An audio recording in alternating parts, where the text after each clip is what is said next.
अस्सलाम वालेकुम। SM news के साथ मैं हूं सैयद मुकद्दर रज़ा। खबरों के सिलसिले को मज़ीद आगे बढ़ाते हुए आपको बताएं कि जलालपुर बटियां वापडा ऑफिस के सामने एहतजाज किया जा रहा है। मुजाहिरीन ने हुकूमत और वापडा के खिलाफ शदीद एहतजाज किया। इसी हवाले से मज़ीद बताएंगे हमारे नुमाइंदे इमरान अहमद।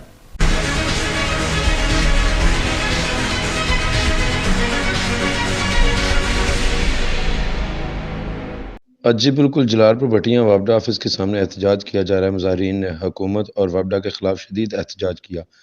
वापडा के खिलाफ नारेबाजी भी की गई। और मैं आपको मजीद ये बताऊं कि मुजाहिरीन ने वापडा ऑफिस मिट्टी की ट्राली डालकर बंद कर दिया। मुजाहिरीन का मुतालबा है कि वापडा ने ओवर बिल भेजकर हमारा जीना मुहाल कर दिया।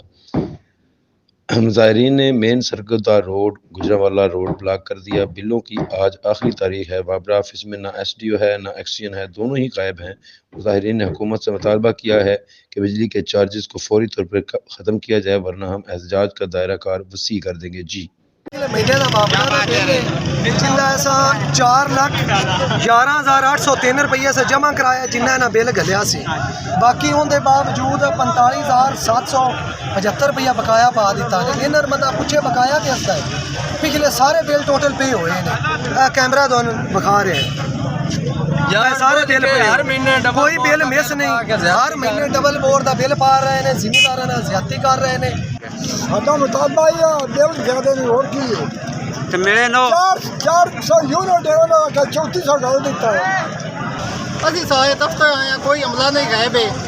ਬਿੱਲ ਸਾਨੂੰ ਬਕਾਇਆ ਲਾ ਕੇ ਗੱਲੇ ਨੇ, ਓਵਰ ਬਿੱਲ ਲਾ ਕੇ ਗੱਲੇ ਨੇ। ਅਸੀਂ ਆਉਂਦੇ ਆ, ਸਾਨੂੰ ਅਫਸਰ ਕੋਈ ਨਹੀਂ ਲੱਭਦੇ। ਸਾਡੇ ਮੀਟਰ ਕੱਟੇ ਜਾਂਦੇ ਨੇ, ਅਸੀਂ ਦੱਸੋ ਕਿਤੇ ਜਾਈਏ।